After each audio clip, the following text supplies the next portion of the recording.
जी अस्सलाम वालेकुम। Kaif 5 lecture 61 start करें भाई। बातें फिर मैं भी करने लग जाऊंगा, बातें बस कर दें। अच्छा जी, कल आपको सवाल होमवर्क में दिया था and that was on page number, if you please tell me, 567। ये जो IS 12 का सवाल था, कितने लोगों से हो गया था ये कल वाला जो टेस्ट में आया था? अच्छा, आधा हो गया था, आधे से ज्यादा हो गया था? आधे से ज्यादा हो गया था। अच्छा, पेज नंबर 567। अब कल आपने मुझे बताने के क्लास के बाद आधा घंटा IS 12 के MCQ डिस्कस करने हैं, IFRS 8 के करने हैं या टर्म टेस्ट डिस्कस करना है?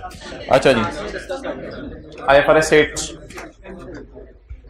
ये कल सवाल आपको होमवर्क में दिया था और अब मैं बिल्कुल इस सवाल को पढ़ नहीं रहा, मैं सिर्फ इस सवाल की रिकॉन्सिलिएशन आपको बना के देने लगा हूं। अगर किसी ने सवाल नहीं भी किया तो बिल्कुल परेशान ना हो, उसके लिए बड़े बड़े मसाइल हैं आगे, परेशान अभी से होने लग जाए। अच्छा, तो मोबाइल था, वॉशिंग मशीन था, हीटर था, कूलर था, ओवन था और टोटल था। ये मेरी वर्किंग 1 थी। वर्किंग 1 से आप लोगों ने रिपोर्टेबल ऑपरेटिंग सेगमेंट कौन कौन से निकाले थे? मोबाइल, वॉशिंग मशीन और कूलर। और मैंने कहा था पॉइंट के बाद 1 डिजिट लें या 2 डिजिट लें। 2 डिजिट इधर लिए थे असल में, अगर इधर आप राउंड कर देते तो ये 0.42 और ये फिर 0.4 एक जैसे लगने थे। तो मैंने एक डिजिट कहा था, मादरत 2 डिजिट तक आपने लेके जाना था कैलकुलेशन, मादरत। बहरहाल आप ले गए होंगे। तो इतने बॉर्डर पे पेपर में सवाल नहीं आएगा कि इधर 0.4 आ रहा हो, इधर 0.42 आ रहा हो, वो अच्छा फिगर्स में गैप रखेगा। लेकिन सवाल इस तरह हमारा बन गया था, तो इसलिए पॉइंट के बाद जो बंदा 2 डिजिट में ले गया था वो सेव रह गया था। अच्छा अब्दुल्ला बस कर दो यार, बर रख दो। ओके, अब जब ये डिसाइड हो गया कि 3 मेरे रिपोर्टेबल ऑपरेटिंग सेगमेंट है, तो उन 3 को मैं हाईलाइट करूंगा। 3 मेरे रिपोर्टेबल ऑपरेटिंग सेगमेंट है, उन 3 को मैं हाईलाइट करूंगा। कौन कौन से? मोबाइल, वॉशिंग मशीन और कूलर। अच्छा जी, अगला काम आपने क्या करना है? अगला काम आपने ये करना है कि मोबाइल, वॉशिंग मशीन और कूलर, इनके लिए आपने अलग कॉलम डालने हैं, सेगमेंट एनालिसिस की हेडिंग डाल के ऊपर पूरा लिखेंगे कंपनी का नाम, note to the financial statements for the year ended, और इसके बाद ऑल अदर सेगमेंट्स आपने इकट्ठे कर देने हैं। इसमें हमारे हीटर और ओवन 6 × 5 11, इसमें हीटर और ओवन आएगा। अच्छा जी, जो हमारी वर्किंग 1 होती है उसके अंदर मोहतरम जो चीजें आती हैं वो आती हैं internal sale, external sale, total sale, profits, assets. बस बस बस। जो हमारे नोट 37 होता है, ये असल में स्टैंडर्ड का पैरा था 23 और 24 या 22 और 23, 23 और 24। इसमें आती हैं 20-22 चीजें, इसमें 20-22 चीजें आती हैं। इसमें क्या क्या आता है? External sale, internal sale, total sale, profits, assets, liabilities, depreciation, amortisation, interest income, interest expense, investment in associate, profit on investment in associate, tax, amortisation, impairment वगैरह सारी चीजें इसमें आती हैं। तो ये पैरा नंबर 22 और 23 और 24 में एक एग्जॉस्टिव यानी लंबी लिस्ट दी हुई थी। तो जहन में होना चाहिए कहां क्या क्या चीजें आनी है। इधर सिर्फ ये 5 चीजें आनी है, इधर 20-25 चीजें आनी है, लेकिन अनलकीली सवाल में डाटा अवेलेबल नहीं था, इसलिए वो चीजें हम यहां नोट नहीं कर सके। नेक्स्ट आगे चलें। जैसे इधर इंटरेस्ट एक्सपेंस भी आता है, इंटरेस्ट इनकम भी आती है, डिप्रिसिएशन भी आती है, लेकिन सवाल में डाटा नहीं है इसलिए हमने नोट नहीं किया था।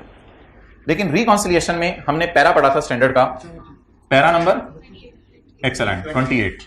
रिकॉन्सिलिएशन में ना उसने 4 रिकॉन्सिलिएशन मस्ट कही थी, रेवेन्यू की, प्रॉफिट की, एसेट्स की और लायबिलिटीज की। बाकी रिकॉन्सिलिएशन में उसने कहा था कि अदर मटेरियल आइटम्स की बना दें, तो आई कैप ऑपरेटिंग एक्सपेंसेस की भी बना रहे, इसलिए हमने बना दी थी। और अगर और कोई अदर मटेरियल आइटम हो या रिकॉन्सिलिएशन के मार्क्स आपको ज्यादा महसूस हो तो आप खुद भी बना सकते हैं अदर मटेरियल आइटम्स का, अगर डाटा अवेलेबल हो, वरना ये कम से कम 4 जरूर आपने चीजें बना के आनी है। अच्छा जी, अब क्या करना होता है मोहतरम? अब करना ये होता है कि आपने टोटल रेवेन्यू को कैसे पकड़ना है। इधर देखिएगा, टोटल रेवेन्यू को मैंने पकड़ने का तरीका बताया था, 40 = 11 = 6.4 = 11 - 8.4 = 60। ये ऑटोमेटिकली मैच कर देगा। तो इस रिकॉन्सिलिएशन की आपको टेंशन नहीं लेनी। 40 = 11 = 6.4 बता दें। ये मेरे 3 रिपोर्ट। अच्छा इधर ये मेरे 5 ऑपरेटिंग सेगमेंट है, इनमें हेड ऑफिस वगैरह शामिल नहीं है। इन 5 में से 3 रिपोर्टेबल हैं और 2 ऑल अदर सेगमेंट्स हैं। ऑल अदर का नाम हमने यहां अदर देन रिपोर्टेबल या नॉन रिपोर्टेबल सेगमेंट्स हमने रखना है यहां नाम। ओके चलें जी, 40 = 11 = 6.4 57.4। नॉन रिपोर्टेबल का टोटल 11। अब इसमें ना हेड ऑफिस की सेल नहीं होती, इसलिए अदर एडजस्टमेंट्स डालने की जरूरत नहीं है, क्योंकि हेड ऑफिस की सेल नहीं है। आपस की सेल कैंसल करें, ये वाली फिगर उठाया करनी है 8.4। तो जवाब क्या है? 60। ये ऑर्गेनाइजेशन के फाइनल अकाउंट के सवालों में जो पी एंड एल का मुंह बनेगा ना, मुंह के टॉप पे जो सेल आ रही होगी, ये वो वाली सेल होती है, क्योंकि पी एंड एल में एक्सटर्नल सेल जाती है, इंटरनल सेल नहीं जाती। पी एंड एल में ये वाली सेल जाती है। नेक्स्ट, इसका ना वो स्क्रीन सेविंग टाइम खत्म कर दो ताकि ये ऑन ही रहा करे। अभी कर दो बेशक, चलो छोड़ो अभी लेने दो। Next, profits. प्रॉफिट्स की अगर हम बात करें तो प्रॉफिट्स हमारे जो है 2 जमा 1.1 जमा 1.42 3.52 और ये वाला 0.6। प्रॉफिट में मैंने कहा था 2 एडजस्टमेंट्स करनी है। आपस की सेल का प्रॉफिट उल्टाना है और हेड ऑफिस के अगर खर्चे हैं तो माइनस करने हैं। आज बता रहा हूं, अगर हेड ऑफिस की इनकम्स हैं अदर तो ऐड करनी है। वो आज बता रहा हूं, पहले नहीं बताया था। हेड ऑफिस के खर्चे हैं तो अदर एडजस्टमेंट्स में माइनस कर दें। हेड ऑफिस की कोई इनकम्स आ गई हैं, हेड ऑफिस की इनकम आ सकती है ना, कोई प्लांट को, कोई आपने जनरेटर बेचा प्रॉफिट आ गया, कुर्सियां बेची प्रॉफिट आ गया, तो अदर इनकम है हेड ऑफिस की, उसको ऐड कर दें।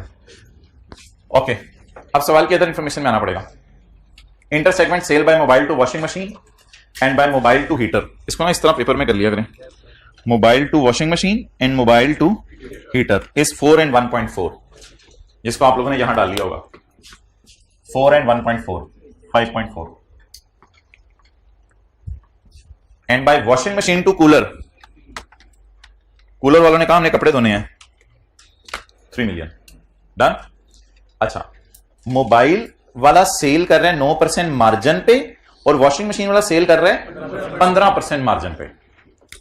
तो अब हम क्या करेंगे, अब हम इसमें से 5.4 ये है, 5.4 divided by multiplied by 9 plus, आप थोड़ा नीचे तशरीफ ले जाएं, प्रॉफिट्स ने पंगे डालने शुरू कर दिए हैं, plus 3 divided by 100 multiplied by 9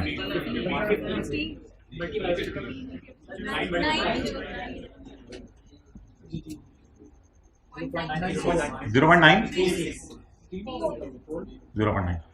what ever it में भी। कितना लोगों ने ये कैलकुलेशन सही की थी घर में?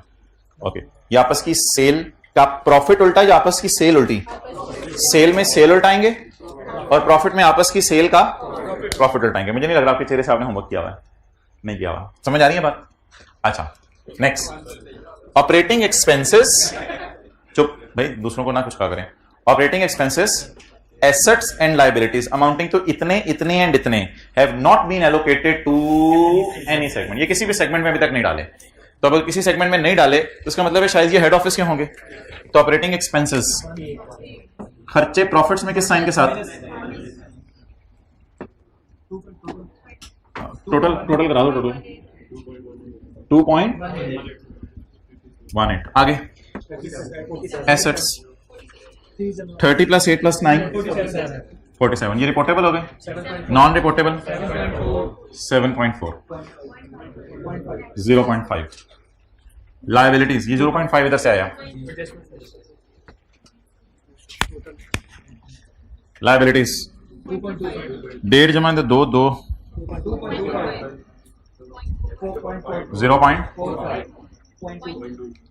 0.2.9। ओके, अब इसके बाद सिर्फ आपके समझने के लिए note number 37.2 entity wide disclosures. Entity wide disclosure में प्रोडक्ट वाइज सेल देनी है, वो यहां अवेलेबल है। पहला डिस्क्लोजर था एंटिटी वाइड में, आज आपको सफे भी बांट दिए हैं, कल ऑनलाइन में नोट्स अपलोड हो गए थे। एंटिटी वाइड डिस्क्लोजर में पहला प्रोडक्ट वाइज डिस्क्लोजर था, दूसरा डिस्क्लोजर था पाकिस्तान एंड फॉरेन सेल। तो दूसरा जो डिस्क्लोजर था वो था external sale and non current assets. नहीं, इंटरनल सेल नहीं, external sale and non current assets. उसमें फिर एक्सटर्नल सेल पाकिस्तान, इस तरह कर लें, एक्सटर्नल सेल जैसे मर्जी कर लें, पाकिस्तान और अगर फॉरेन में मटेरियल है तो अलग अलग, और non current assets non current assets Pakistan में कितने पड़े हुए हैं और फॉरेन में। ये हो गया क्या कहते हैं एंटिटी वाइड डिस्क्लोजर का दूसरी चीज। और तीसरा फिर एक अंग्रेजी का फिक्रा बनना था 37.3 reliance on major customer. Major customer पे आपने जो रिलायंस करनी है वो। So that is all about disclosures. इसके अलावा कुछ थ्योरेटिकल डिस्क्लोजर्स भी हैं, वो भी मैं डिस्कस करता हूँ। तो ये मैंने आपको सिर्फ एक फॉर्मेट सा बनाया, समझाने के लिए बताया है, लेकिन ये ज़रूरी नहीं है कि सवाल में डेटा अवेलेबल नहीं है इसलिए ये वाला और वो वाला नहीं बन सकता। डन हो गया। अच्छा, असल में ना यही वाली जो एक्सटर्नल सेल होती है ना 60 रुपए की, ये जो 60 रुपए की एक्सटर्नल सेल होती है, इसी 60 रुपए की एक्सटर्नल सेल का यहां पे ब्रेकअप आ जाता है पाकिस्तान और फॉरेन कंट्री में। लेकिन एसेट्स ये वाले नहीं होते, क्योंकि इधर तो सारे एसेट्स होंगे, केमिकल मोबाइल वालों का कैश भी, बैंक भी, डेटर भी, लैंड भी, बिल्डिंग भी, और इधर एसेट्स होंगे नॉन करंट पाकिस्तान और फॉरेन कंट्री के। और जो रिलायंस ऑन मेजर कस्टमर है वो तो सिर्फ वो कस्टमर होगा जिसमें 10% से ज्यादा एक्सटर्नल सेल है, यानी जिसको 6 मिलियन की सेल है या 6 से ज्यादा की सेल है। ओके, अब हम इंशाल्लाह 10 से 15 मिनट में कोशिश करते हैं स्टैंडर्ड का थ्योरेटिकल पोर्शन जो है वो ओवर कर दें, और फिर हम मूव करेंगे IAS 12 की तरफ, और फिर हम मूव करेंगे IFRS 16 की तरफ, क्योंकि आज का दिन खींच तान के वॉल्यूम 1 पे मैं लगा रहा हूं, आपको आज का दिन दे रहा हूं, वॉल्यूम 2 कल तक ले आएं। ठीक है, महीने के शुरू में ही आ गया वॉल्यूम 2, ताकि तो वॉल्यूम 2 जरा टाइम ले लें। कल से फिर कंसोलिडेशन शायद हम शुरू करेंगे, एक क्लास भी नहीं छोड़नी जिसकी आपने नहीं तो धागे से बाइंडिंग करवाई है इसकी। हाँ, ओके ओके जी मोहतरम, अब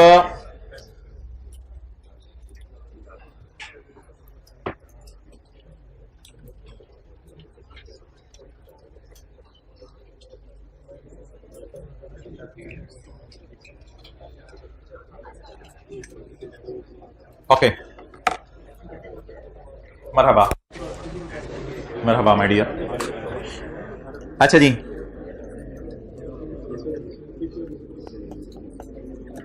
गोरमे वाले हैं, जाने नहीं छोड़े हम गोरमे की। गोरमे वाले कहते हैं कि जी हमारा न्यूज चैनल भी है, हमारा जी मैगजीन भी है, हमारा जी रेस्टोरेंट भी है, और हमारा जी क्या कहते हैं, सबर मैं अपनी तरतीब जरा सोच रहा हूँ, कोई कॉन्सेप्ट मैंने देना है। अच्छा, शॉपर कहां से आ गए, रेस्टोरेंट भी है, और हमारा जो है वो क्या कहते हैं बेकरी भी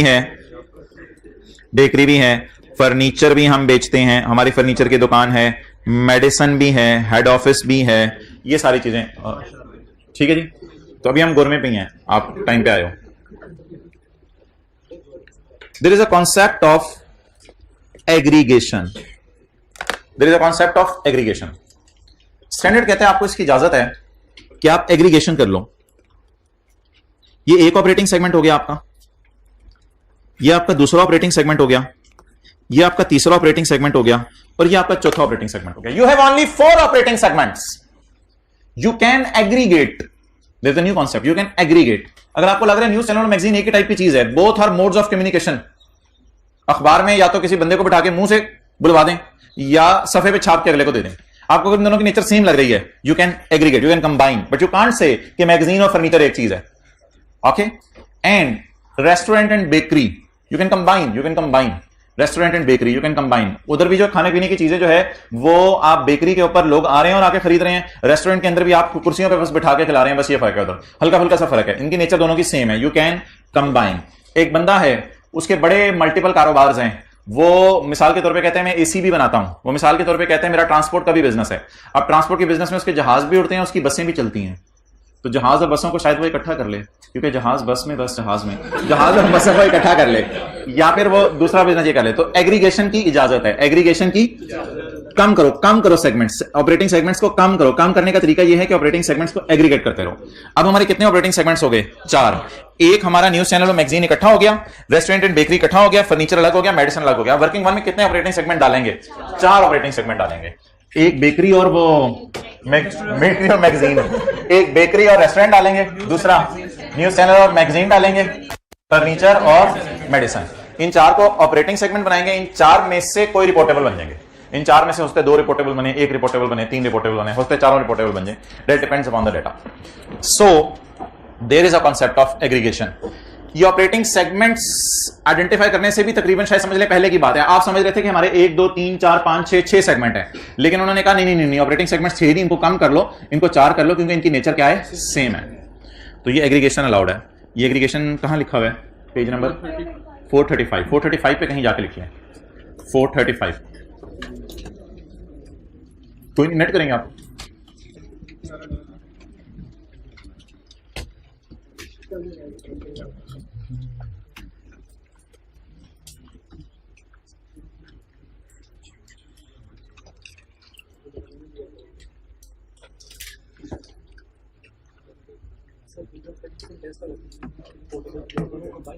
हाँ हाँ हाँ हाँ okay next aggregation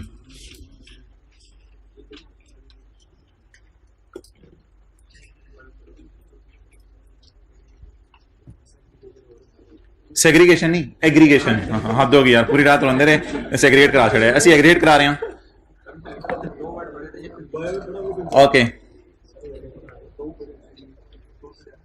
aggregation of segments operating segment often exhibit similar long term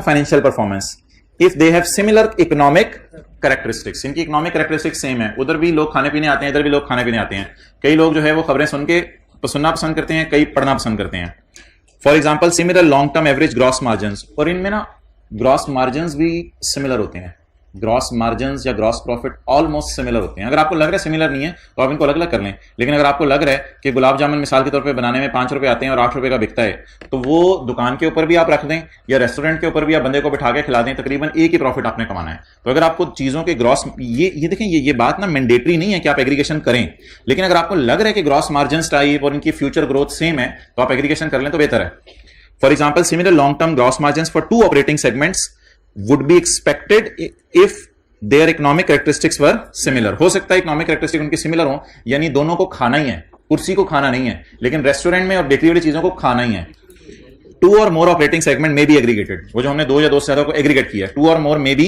aggregated 2 कौन से थे बेकरी और रेस्टोरेंट 2 और मोर में be aggregated into a single operating segment if aggregation is consistent with a core principle क्या है core principle हमने पढ़ा था ये है कि यूजर क्या चाह रहा है तो अगर core principle से मैच करे तो कोई मसला नहीं principle of this IFRS the segments have similar economic characteristics and the segments are similar in each of the following ये पांचों चीजें ना सेम होनी चाहिए बेकरी में भी खाने की चीजें रेस्टोरेंट में भी खाने की चीजें प्रोडक्शन प्रोसेस या हाथों से बनता है या मशीनों से बनता है एक ही बात है प्रोडक्शन प्रोसेस भी इनका सेम है टाइप ऑफ कस्टमर उधर भी बंदे खाते हैं इधर भी बंदे खाते हैं डंगर नहीं खाते ठीक है बेकरी में कभी जो है वो मत जाइयो थोड़े से जरा वो पिज्जा दे देना साथ उसे केचप जरा ज्यादा कर दो टाइप और क्लास ऑफ कस्टमर्स भी सेम है method use to distribute their products bakery की भी होम डिलीवरी आजकल आ रही है रेस्टोरेंट की तो होम डिलीवरी आपको पता होती है तो nature of use to distribute the products and their services and if applicable regulatory environment ये होती है कि मिसाल के तौर पे फूड अथॉरिटी वालों के अंडर दोनों आते हैं ये नहीं होता कि पीसीबी के अंडर आ जाएंगे या पैमरा के अंडर आ जाएंगे पैमरा के अंडर बेकरी आई हुई है तो फूड अथॉरिटी रेगुलेट कर रही है और फूड अथॉरिटी ही दोनों को देखेगी या न्यूज चैनल वाले जो मैगजीन है उनको वो न्यूज वाले ही देखेंगे जो हुकूमत का न्यूज का इदारा बना हुआ है पैमरा तो ये कुछ एग्जांपल्स थी तो स्टैंडर्ड ये चाह रहे हैं जिन ऑपरेटिंग सेगमेंट्स में ये पांचों चीजें पाई जाएं एंड लिखा हुआ है उसने और ऊपर उसने ईच का लफ्ज भी लिखा था ताकि आपको कोई कंफ्यूजन ना रहे जिन ऑपरेटिंग सेगमेंट्स में ये पांचों चीजें कॉमन पाई जाएं उन ऑपरेटिंग सेगमेंट्स को 2 या 3 की बजाय आप क्या नाम दे दो एक ऑपरेटिंग सेगमेंट तो ये एग्रीगेशन की आपको इजाजत है ओके अगले सफे पे आ जाएं अगले सफे पे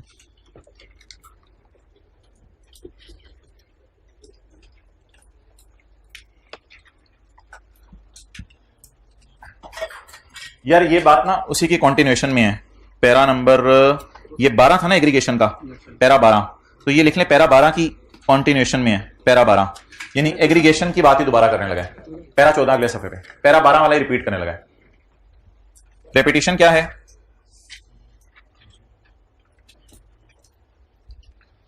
बात दोबारा करने लगा है हो सकता है सीओडीएम दोनों की इंफॉर्मेशन अलग अलग मांगता हो सकता है सीओडीएम दोनों की इंफॉर्मेशन अलग अलग मांगता हो लेकिन ये दोनों नॉन रिपोर्टेबल बन रहे हैं दोनों क्या बन रहे हैं नॉन रिपोर्टेबल इसकी भी सेल 7% है इसकी सेल 4% है अब बेहतर है कि 7 और 4 की बजाय आप इसको 11 करके एग्रीगेट कर लो क्योंकि इसमें एग्रीगेशन क्राइटेरिया पाया जा रहा है तो कहते हैं अगर आपकी ऑर्गेनाइजेशन का स्ट्रक्चर ऐसा है कि सीओडीएम दोनों के रिकॉर्ड अलग अलग मांगते हैं तो कोई मसला नहीं अगर एग्रीगेशन क्राइटेरिया पैरा नंबर 12 वाले मीट कर रहे हैं ना और इन दोनों को मिला के फिर आप किस नतीजे पे पहुंचो कि ये दोनों को मिलाएंगे तो इंशाल्लाह 10 से ऊपर चला जाएगा तो बेहतर है फिर इनको रिपोर्टेबल बना दो बजाय कि ये दोनों ऑल अदर में गुम होकर समझ ना आए कहां गए हैं तो ये हल्की सी एक सजेशन दे रहा है अगले सफे पे पैरा नंबर 14 में an entity may combine information about operating segments लिखें, operating segments bakery and restaurant.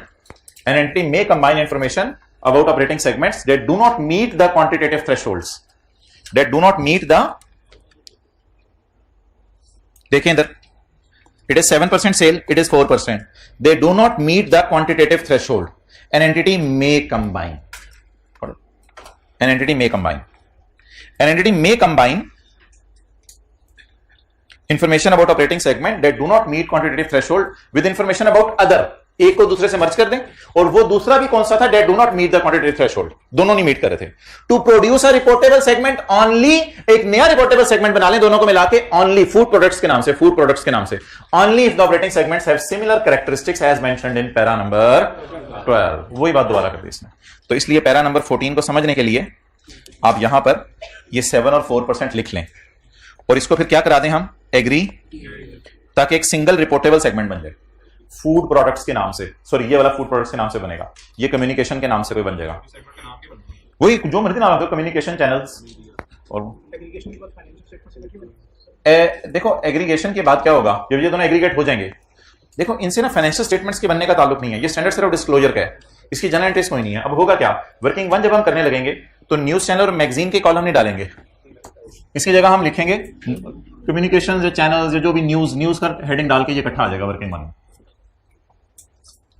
तो शुरू में मैंने बात ही यहां से की थी कि देखने में इसके 6 ऑपरेटिंग सेगमेंट हैं, लेकिन हमने एग्रीगेशन क्राइटेरिया आज पढ़ा है, उसकी वजह से हम इसके कितने बना सकते हैं, 4.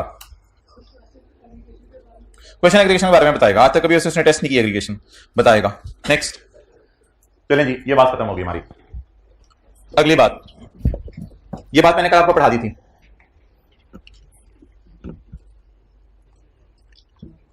कौन कौन सा साल जाते हुए मशवरा मांगा था, कौन कौन सा साल लिखा था मैंने, 2010 और 2011. कोई सेगमेंट है, इधर 12% था इस साल, और इधर बेचारा गिर के 7% रह गया. तो इस साल क्या करना है, जरा मुझे बता दें, इस साल क्या करें. बजाहिर तो ये नॉन रिपोर्टेबल है, बजाहिर क्या है, और बजाहिर ये जो है इस साल ऑल अदर सेगमेंट में गिर जाना चाहिए. पिछले साल था, लेकिन इस साल अपनी एग्जिस्टेंस लूज कर जाना चाहिए. लेकिन स्टैंडर्ड मशवरा क्या दे रहा है, अगर मैनेजमेंट जज करती है कि operating segment identified as reportable in previous period, reporting segment identified as reportable in is of continuing significance. अगर अभी भी ये इंपॉर्टेंट आपको लग रहा है, information about the segment shall continue to be reported separately, इसको सेपरेटली रिपोर्ट कर दें in the current period, even if it no longer meet the criteria for reportability. Current period कौन सा है, 2011. प्रीसीडिंग पीरियड कौन सा था, 2010.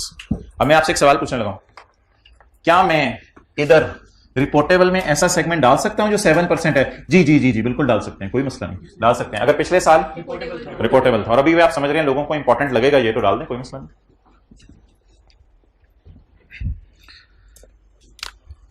Okay, practical limit. Practical limit आपको बताने की जरूरत ही नहीं है. मैक्सिमम कितने सेगमेंट हो सकते हैं, 10 ही हो सकते हैं, क्योंकि 100 का 10% लेंगे तो 10 आता है.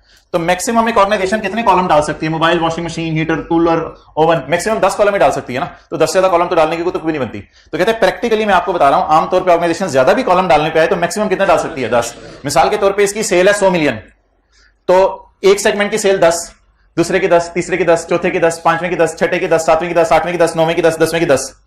अब 10 और मोर को हमने बनाना था ऑपरेटिंग सेगमेंट रिपोर्टेबल, तो अब तो इसके 10 के 10 हो जाएंगे. लेकिन 10 से ज्यादा कहते हैं मेरा नहीं ख्याल कुछ पॉसिबल ही नहीं हो सकता कि 10 से ज्यादा बने. 10 से ज्यादा कैसे बन सकते हैं, 9 आपके बन गए 10% वाले और 2 आपके 5-5 वाले बन गए. अब 12 तो अब 9, 10, 11 सेगमेंट तो नहीं हो सकते आपके, क्योंकि वो दोनों 5-5 वाले हैं. तो प्रैक्टिकल लिमिट क्या है स्टैंडर्ड में, मैक्सिमम कितने ऑपरेटिंग सेगमेंट बन सकते हैं, जल्दी बोलें, 10. Maximum reportable operating segments can be 10, इससे ज्यादा हो नहीं सकते, क्योंकि 100 का 10% 10. There may be a practical limit to the number of reportable segments. That an reportable की practical limit है, reportable की.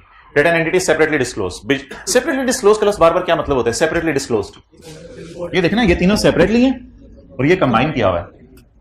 That may be separately disclosed, beyond which segment information may become too detailed. अगर इससे ज्यादा आप जाओगे आगे तो इतनी डिटेल में चले जाओगे, 11-12 सफे होंगे, कहां से भरोगे चीजें, क्या करने लग जाओगे. Although no precise limit has been determined, कहते हैं हमने कुछ आपको ज्यादा लिमिट्स नहीं बताई, as number of segments that are reportable in accordance with para 13 to 18 increases above 10. कहते हैं 10 से बढ़ना मुनासिब नहीं है। The entity should consider whether a practical limit has been reached. तो आप देखते रहे प्रैक्टिकल लिमिट रीच करे या नहीं। असल में 10 से ज्यादा पता क्यों हो सकते हैं? 10 से ज्यादा इसलिए हो सकते हैं, एक वजह ये भी हो सकती है कि यूजर की बड़ी डिमांड्स हो कि यार चाहे 10% के टेस्ट फेल भी हो रहा है फिर भी हमें बड़ा इंपॉर्टेंट लग रहा है तो आप इसको डाल दो बीच में। तो ऐसी सूरत में कहते हैं मेरे तो मशवरा यही है प्रैक्टिकल लिमिट 10 है, इससे ज्यादा ना ही डालो, otherwise information will become too detailed. तो बस छोटा सा सवाल को एमसीक्यू में आ सकते हैं कि प्रैक्टिकल लिमिट कितने सेगमेंट्स की है? 10 की है। कंपैरेटिव इंफॉर्मेशन कल आपको बता दी थी, इसमें आपको उल्टी मिसाल दी थी। कौन सी मिसाल दी थी? ये 2010 है, ये 11 है। 10 में ये फारक था, 11 में इसने बड़ा रंग दिखाया अपना। पिछले टेस्ट में फारक था, इस टेस्ट में आसमानों पे पहुंच गया। अब इफ एन ऑपरेटिंग सेगमेंट, आप स्टैंडर्ड ये पूछ रहे कि इसके पिछले टेस्ट के मार्क्स भी बताए जाए या ना बताए जाए। अच्छा, if an operating segment is identified as reportable in current period,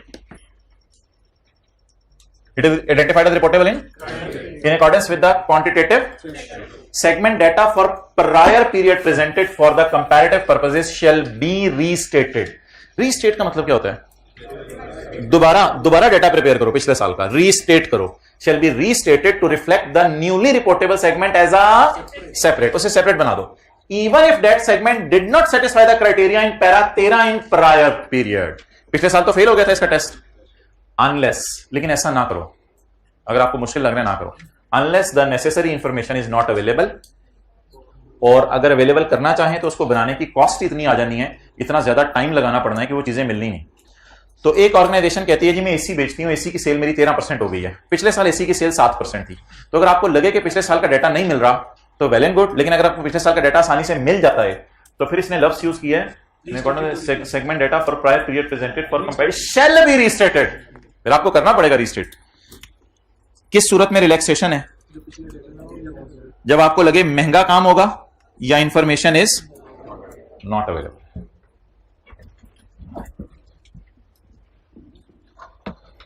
यार कंपैरेटिव रीस्टेट करने का क्या मतलब होता है?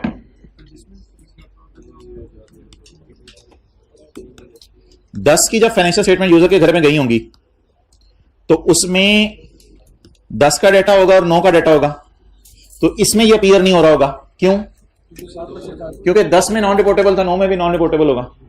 लेकिन जब 11 की फाइनेंशियल स्टेटमेंट यूजर्स के पास जाएंगी तो इसमें 11 का डाटा भी होगा। और अब क्योंकि 11 में ये रिपोर्टेबल बन गया है तो कंपैरेटिव्स रीस्टेट करो, ढूंढो 10 का कितने थी, 10 की सेल कितनी थी, 10 के एसेट्स कितने थे, 10 की लायबिलिटीज कितने थी, सारी चीजें 10 की रिकॉन्सिलेशन बनानी पड़ेगी, सब कुछ बनाना पड़ेगा आपको।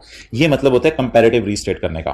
तो मिसाल के तौर पे इधर मैं कहता हूं अब मेरी 5 की सेल आ गई है और इधर जो है वो मेरी 3 की सेल थी, लेकिन ये 3 की सेल पिछले साल बताई नहीं थी यूजर को। क्यों नहीं बताई थी?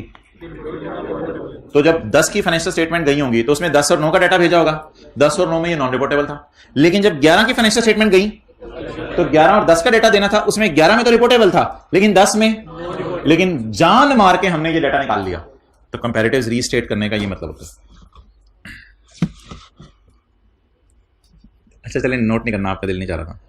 तो ये 3 के साथ में क्या लिखूं? 3 रुपए के साथ कंपैरेटिव रीस्टेट हुए हैं। कंपैरेटिव क्या मतलब होता है? पिछले साल वाली फिगरें मौजूद नहीं थी पहले, अब नजर आने लग गई हैं, इसे कहते हैं कंपैरेटिव रीस्टेट करना। ये सेट भी इसी तरह होता था कुछ।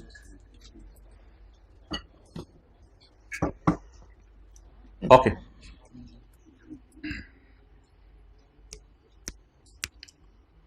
एक थोड़ी सी ना मेहनत करनी है आपने आज घर में जाके।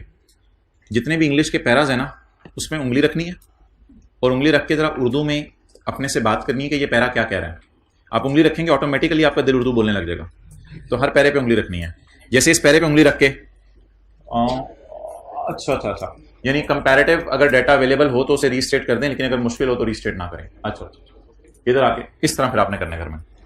तो मैं भी इंशाल्लाह आके कराऊंगा, मैं भी सारे पैराज को एक दफा कल सुबह आके करवाऊंगा आपको इस तरह, क्योंकि ज्यादा पैराज हैं तो आगे पीछे ना हो जाए चीजें।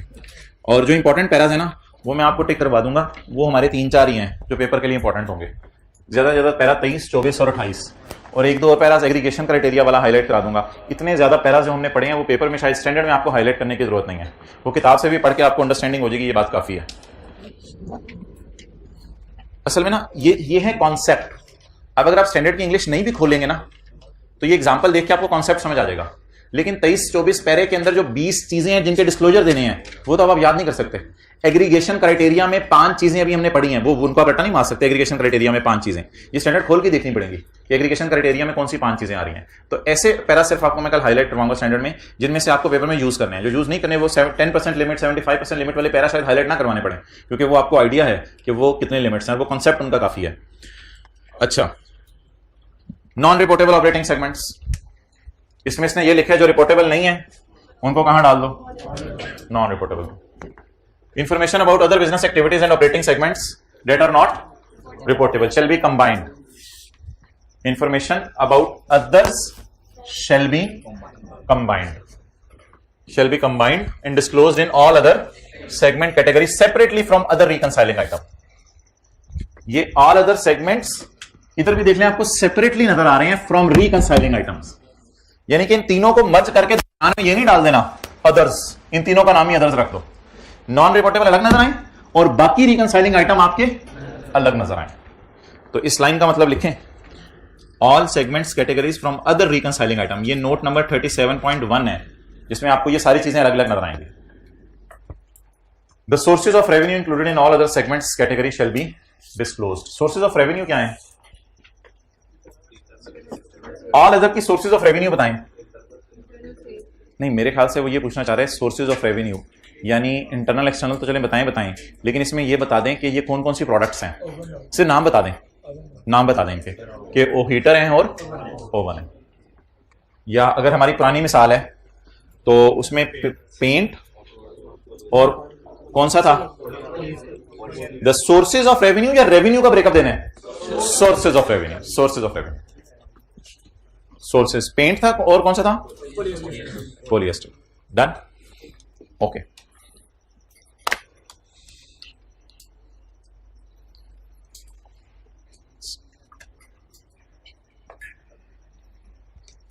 एक डिस्क्लोजर्स, बल्कि 2 डिस्क्लोजर्स, वो मैंने आपको व्हाइट बोर्ड पे शो नहीं कराए, वो हैं डिस्क्रिप्टिव डिस्क्लोजर्स। वो है डिस्क्रिप्टिव डिस्क्लोजर्स, वो क्या हैं? जनरल डिस्क्लोजर्स, जनरल डिस्क्लोजर्स वो डिस्क्रिप्टिव फॉर्म में होंगे। जनरल डिस्क्लोजर्स में आप क्या बताएंगे? जनरल डिस्क्लोजर्स में बताएंगे we are dealing in mobile, washing machine, cooler, heater and ovens, इन चीजों में हम डील कर रहे हैं। जनरल डिस्क्लोजर में ये बताएंगे। फिर आप अगली चीज बताएंगे वाइल क्या कहते हैं, while formation of operating segments we combined the bakery and restaurant because the aggregation criteria were met. कुछ इस किस्म की अंग्रेजी होगी। ये जनरल डिस्क्लोजर्स होंगे, ये सेगमेंट एनालिसिस से ऊपर आएंगे। और एक और लाइन भी आप इसमें लिख के आ सकते हैं कि there were 2 options, either we can present in geographical form और product wise. So as per the CODM reports या decision making we have categorised it in the form of product wise. कुछ इस किस्म की अंग्रेजियां, इसे कहते हैं जनरल इंफॉर्मेशन। ये जनरल हो जाएगा। इसके बाद अगला डिस्क्लोजर सेगमेंट एनालिसिस। ये सारी बातें अल्लाह का शुक्र है पैकेजेस के फाइनेंशियल स्टेटमेंट आपको तरतीब से मिलेगी। पैकेजेस वालों ने जनरल भी ऊपर लिखी हुई थी लाइनें कि ये इंक से क्या बना रहा हूं मैं, रियल एस्टेट में क्या बना रहा हूं, ये वाली लाइन उन्होंने लिखी हुई थी। इसके बाद ये वाली इंफॉर्मेशन आ जाएगी। इसके बाद रिकॉन्सिलिएशंस आ जाएंगी। नंबर 1 हो गया जनरल, नंबर 2 हो गया सेगमेंट एनालिसिस, नंबर 3 हो गया reconciliation, number 4 entity wide disclosure में 3 चीजें। पहली चीज प्रोडक्ट वाइज सेल, वो लकीली यहीं से मिल रही है क्योंकि हमने रीजन वाइज नहीं बनाई हुई। और दूसरा एक्सटर्नल सेल और नॉन करंट एसेट पाकिस्तान और फॉरेन कंट्री वाले, और रिलायंस ऑन मेजर कस्टमर। और एक डिस्क्लोजर है जो ना मैंने आपको पढ़ाया ना बताया, वो एंड पे होगा मेजरमेंट बेसिस। क्या होगा? Measurement basis. उसकी इंशाल्लाह बात कर लेंगे, वो मैंने आज होल्ड पे रखने, वो इंशाल्लाह कल कराऊंगा। Measurement basis. तो ये मोहतरम डिस्क्लोजर्स हैं। अब इसमें अगर एक क्विक व्यू आप लें तो पेज 437 पे कौन से डिस्क्लोजर है? जनरल। पेज 438 पे segment analysis, reconciliation, entity wide disclosure, और एक हमारे रह गए इंशाल्लाह, ये कल पढ़ेंगे, मेजरमेंट ऑफ आइटम्स। ये मेजरमेंट के नाम से कोई डिस्क्लोजर है, ये इंशाल्लाह कल पढ़ेंगे। अच्छा, एंटिटी वाइड भी हमने पढ़ लिया था, रिकॉन्सिलिएशन भी पढ़ ली थी, सेगमेंट एनालिसिस पढ़ लिया था। अब हमने सिर्फ क्या पढ़े? जनरल। जनरल में मैंने आपको इतनी बात पढ़ानी है, बाकी उसने सारी रेपिटेशन की हुई है। An entity shall disclose information to enable users of financial statement to evaluate the nature and financial effects of business activities. Nature भी बताओ, फाइनेंशियल इफेक्ट भी बताओ, सारी चीजें हम बता ही रहे हैं। नेचर भी बता रहे हैं, फाइनेंशियल इफेक्ट्स भी बता रहे हैं। Nature and financial effects of the business activities in which it engages and the economic environment in which it operates. An entity shall disclose the following general information. Factor used to identify the entity reportable segment. Factor used to identify the entity is whether the entity is organized around different products और whether the entity is organised around different geographical areas. तो product wise या geographical wise, ये जैसे भी आप बना रहे हो यूजर को बता दो। तो ये जरा जनरल इंफॉर्मेशन जाके देखते हैं, ये इन्होंने कैसे दी हुई है, पैकेजेस वालों ने जनरल इंफॉर्मेशन कैसे दी हुई है। जनरल इंफॉर्मेशन इन्होंने ना वैसे जो मेन पेज है वो यही वाला है, सेगमेंट एनालिसिस वाला, और फिर अगले सफे पे इन्होंने रिकॉन्सिलिएशंस दी हैं और उससे अगले पे एंटिटी वाइड दिए हुए हैं। जनरल इंफॉर्मेशन इन्होंने को खास नहीं दी। A business segment is a group of assets and operations engaged in providing products that are subject to risk and returns.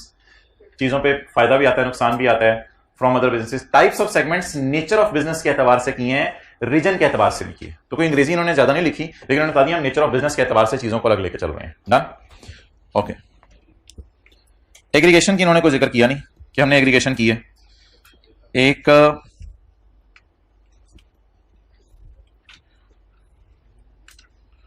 और चीज शायद इधर हो सकती है, इधर देखिएगा सेगमेंट के नाम से पहले सारे जो मैं घुमा रहा हूं,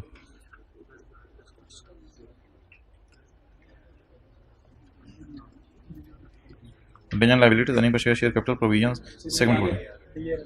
अच्छा यार, ये कोई जनरल इंफॉर्मेशन इन्होंने दी हुई है, ये कोई जनरल इंफॉर्मेशन इन्होंने दी हुई है। Operating segments are reported in a manner consistent with the internal reporting, यानी जैसे सीओडीएम को बताते हैं वैसे ही हम आप लोगों को बता रहे हैं। The CODM who is responsible for allocating resources and assessing performance has been identified as BOD। कहते हैं बोर्ड ऑफ डायरेक्टर्स को हमने CODM चुना है of parent company. Segment reporting is based on operating business segments of group. An operating segment is a component of a group that engages in business activities from which it may earn revenue and incur expenses. ये तो कल वाली बातें हैं, including revenues and expenses that relate to transactions within other groups. An entity operating segment results are reviewed regularly by CODM to make decisions about resources to be allocated. ये कल वाली सारी अंग्रेजी, and for which discrete financial information is available। ये तीन बातें उसने कर दी हैं। The chief operating decision maker who is responsible for allocating resources and assessing performance of operating segment has been identified as group executive committee। ये committee बनाई होगी इन्होंने।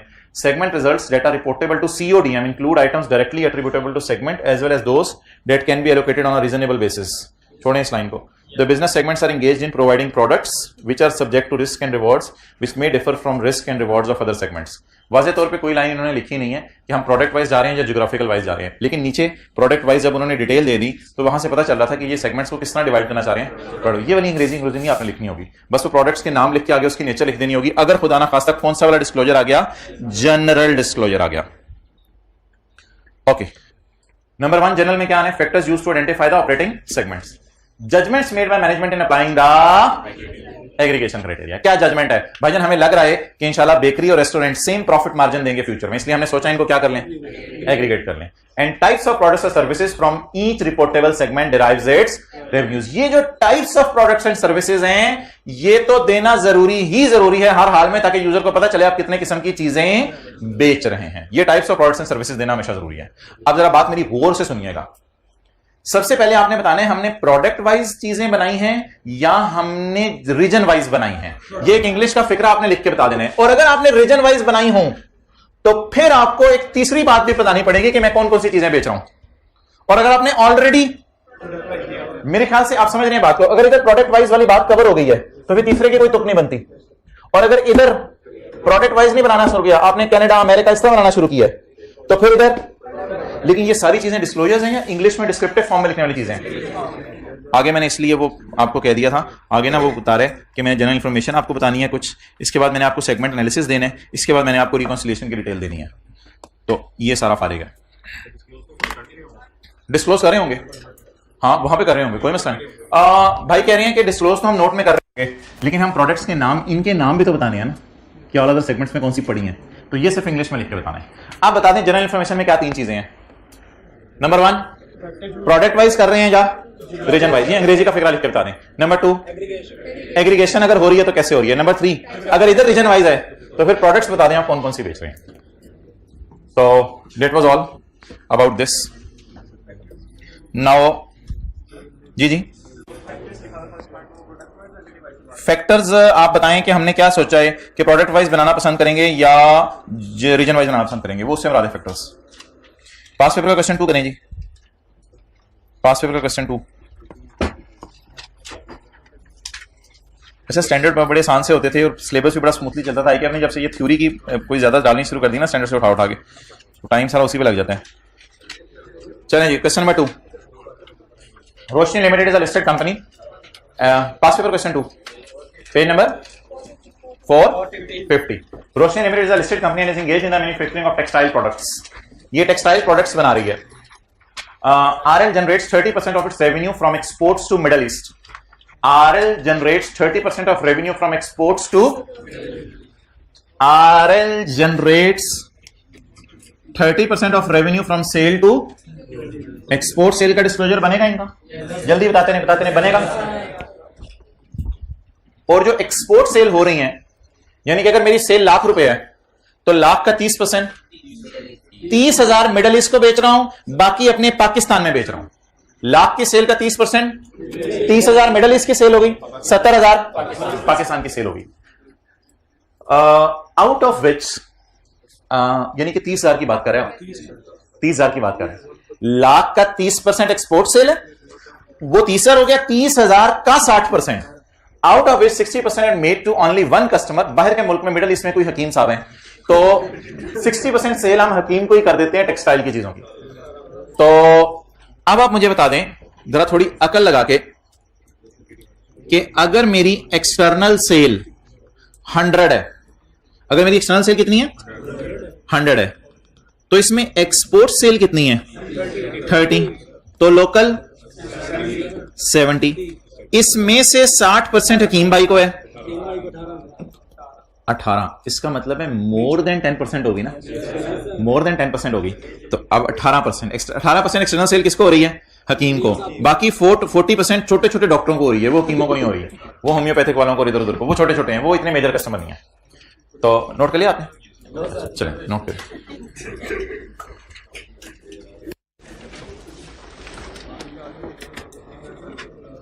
ये कौन से डिस्क्लोजर से सवाल शुरू कराया उसने? Anti divide disclosures.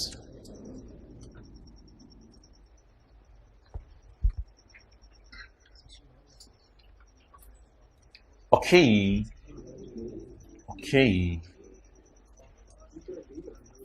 चलें जी आगे. बस बबलूस, बात जल्दी खत्म.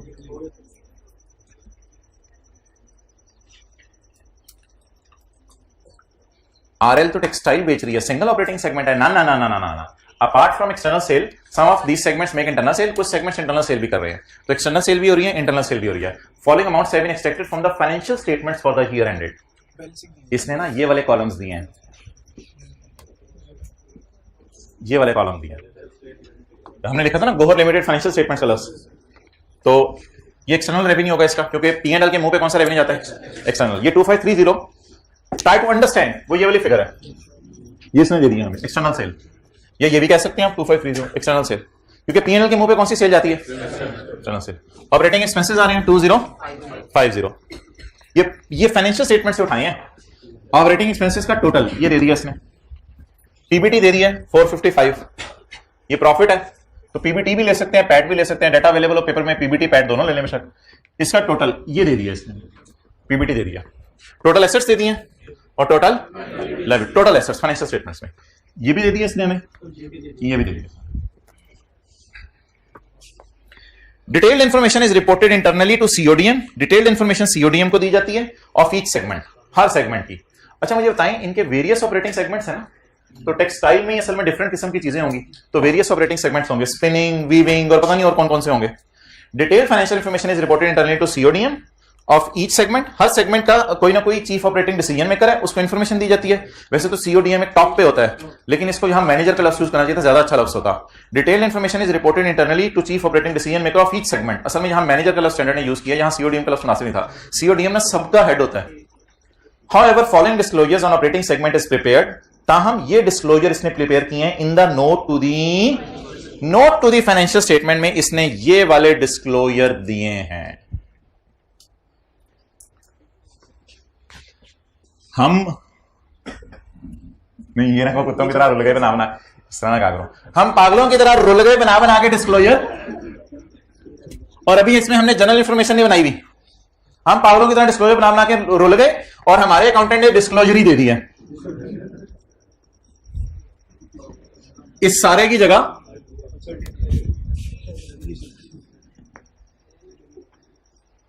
और मैं एक मिसाल देता हूं आपको.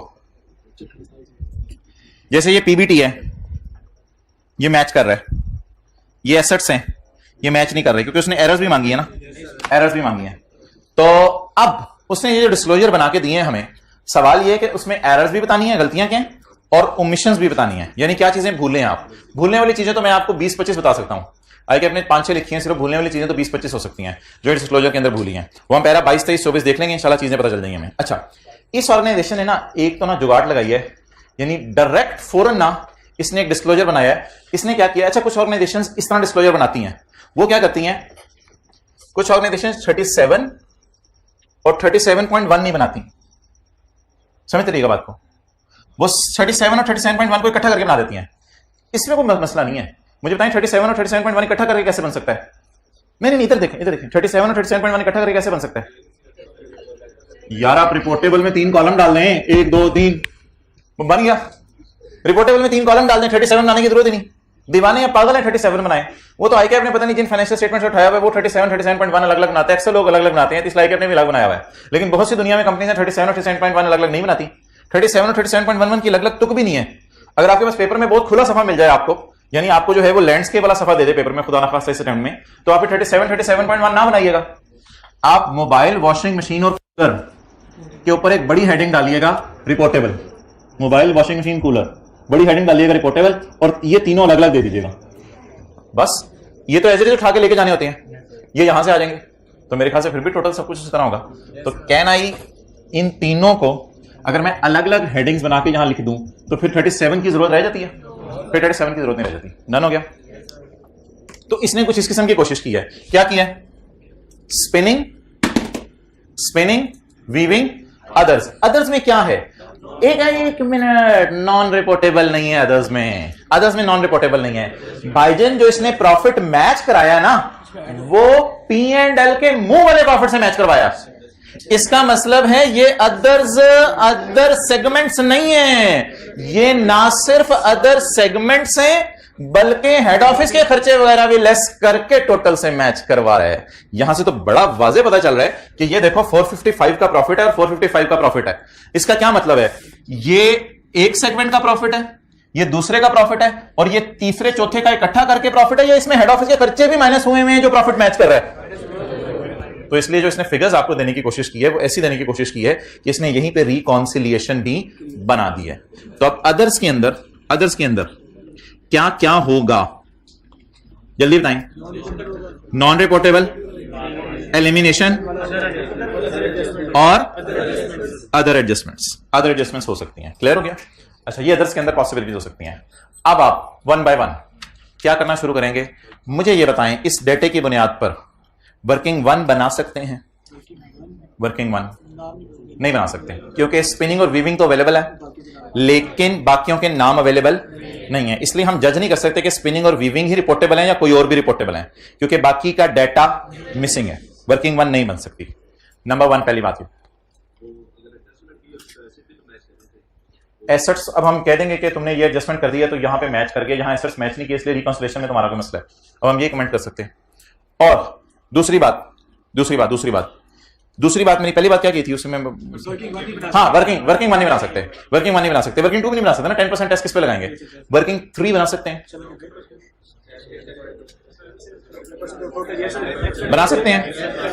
बनाएं, हिम्मत करें। एक्सटर्नल सेल दी हुई है, एक्सटर्नल सेल इधर भी दी हुई है, इधर भी दी हुई है, एक्सटर्नल ही है ना।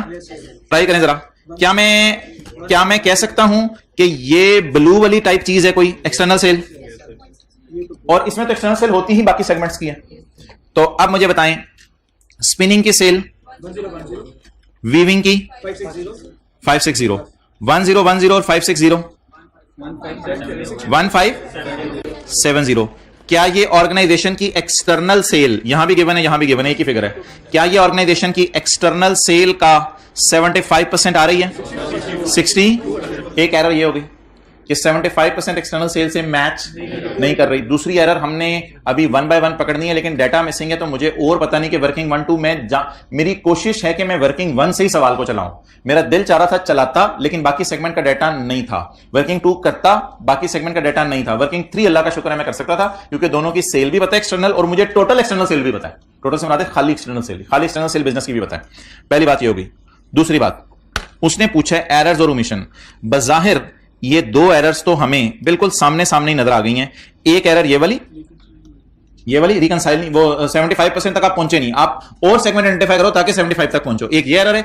नंबर 2 एक एरर है कि एसेट्स आपस में रिकंसाइल नहीं कर रहे। तो इसमें हम एक छोटा सा नोट डाल के आ जाएंगे, एरर्स की 2 लाइनें लिख के आ जाएंगे। The external sale of spinning and weaving total is only 62% of external sale, thus more segments needs to be identified। ये एरर पहली हो गई। एरर ओमिशन की अलग-अलग हेडिंग नहीं देनी, आपको पता है एरर ओमिशन की अलग-अलग हेडिंग दे देंगे, आपने एरर में ओमिशन डाल देनी, ओमिशन में एरर डाल देनी, और इकट्ठे ही तराई रखना है आपने। अच्छा, अगली बात, एरर जो है दूसरी ये है कि the reconciliation in respect of assets is not matching, ये मैच नहीं कर रही, ये मसला है। ये बजाहिर एक दो एरर्स मुझे नजर आ रही हैं। अगली बात, सवाल है ओमिशंस के हैं, तो ओमिशंस मैं आपको बता रहा था आईकैप ने 6-7 लिखी है, हम 20-25 इंशाल्लाह लिख सकते हैं, कोई मसला नहीं, ओमिशंस की तो टेंशन ही नहीं लेनी। ओमिशंस की अगर मैं बात करना शुरू करूं तो एक्सटर्नल सेल दी हुई है डिस्क्लोजर में, ये डिस्क्लोजर है, एक्सटर्नल सेल दी हुई है, लेकिन सवाल बता रहा है इंटरनल सेल हो रही है। तो मिसिंग पैरा नंबर 23 और 24 के मुताबिक internal sale disclosure is missing, ये पहली ओमिशन होगी। हर ओमिशन को अलग अलग करके मार्क्स लेंगे हम। Next, total sale is missing, ये ओमिशन है। नंबर 3, प्रॉफिट्स अवेलेबल है, प्रॉफिट्स अवेलेबल है। अच्छा, एसेट्स भी अवेलेबल है, liabilities are missing. Interest income and interest expense की बजाय नेट इंटरेस्ट आ रहा है, ये एरर है, ये एरर है। तो it is shown on a net basis. हमने क्या पढ़ा था, अलग अलग शो करना है।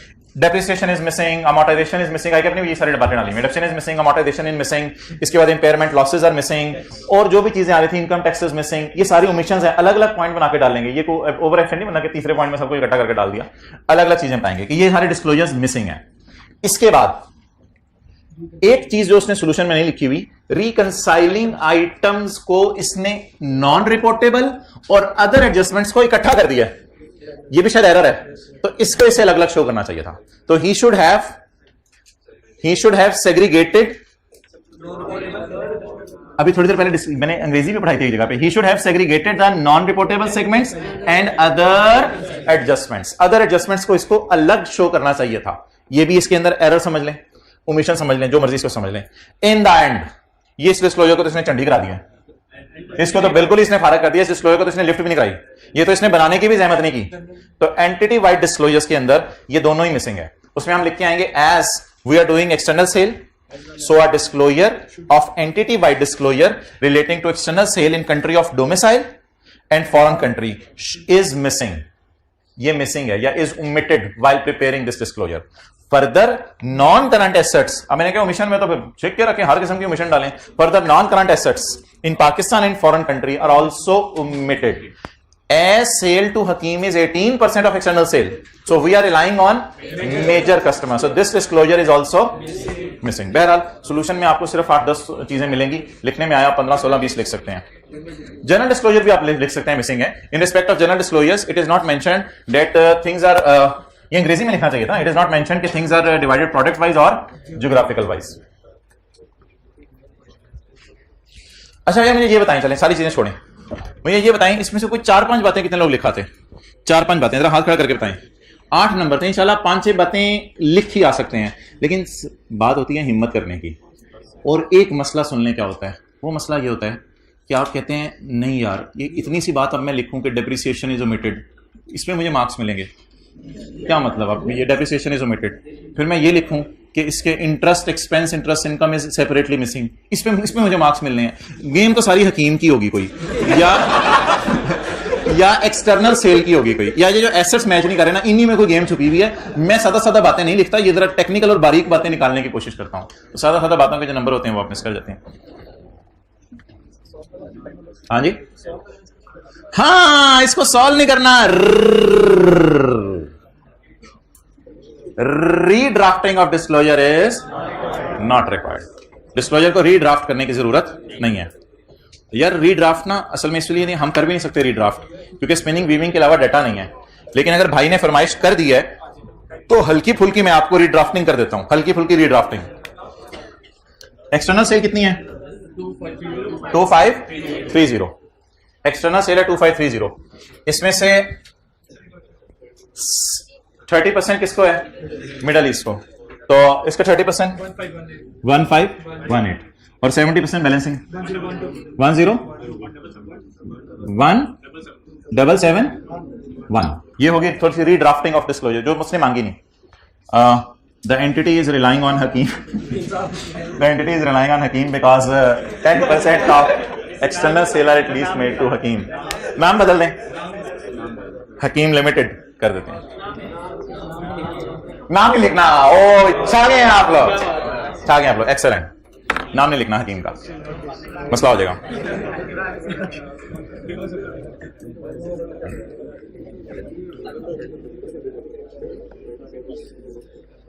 अच्छा, टर्म टेस्ट का आज मैं याद कराना, मैं अपलोड कर दूंगा क्वेश्चन पेपर, सोल्यूशन भी अपलोड कर दूंगा. टर्म टेस्ट का जो क्वेश्चन है IAS 12 वाला, उसके अंदर मैंने आपको बताना है, ये लेटेस्ट टर्म का सवाल आया था, उसमें एक IFRS 9 की एडजस्टमेंट थी, वो मैंने डिलीट की थी, बाकी सारा लेटेस्ट टर्म का सवाल था. कितने लोगों से ज़्यादा हो गया था, जरा हाथ करके बता दें. अच्छा, तो ये जो सवाल था IAS 12 का, इसको इंशाल्लाह मैं कल डिस्कस करूंगा. फिर मैं आपको बताऊंगा कहाँ से मार्क्स बंदा लेने की कोशिश कर सकता है. कई दफ़ा चीज़ समझ नहीं आ रही होती, फिर भी बंदा कुछ ना कुछ लिख के आ जाता है, वहां से मार्क्स मिल जाते हैं. कुछ नहीं समझ आ रही होती, बंदा कैरिंग अमाउंट और टैक्स बेस बराबर लिखाता है, पता चलता है कि बाद में टैक्स बेस के नंबर कट के कैरिंग अमाउंट पे मिल गए, या पता चलता है तुक्का लग गया, दोनों चीजें बराबर थी और ये पास हो गया. या करंट टैक्स की वर्किंग में कैरिंग अमाउंट और टैक्स बेस का कोई डिफरेंस लेके डाल देता है, बाद में पता चलता है यही करना था. जो समझ आ रहा था वो कितने लोग करके आए थे, वो लोग हाथ खड़ा करें जिन्होंने एडजस्टमेंट पढ़ी. कुछ ना कुछ कहीं ना कहीं पोस्ट हो सकती थी, गलत या सही, लेकिन एडजस्टमेंट समझ ना आने की वजह से पोस्ट नहीं करके आए. ये काम ना किया मैंने, ये काम ना किया.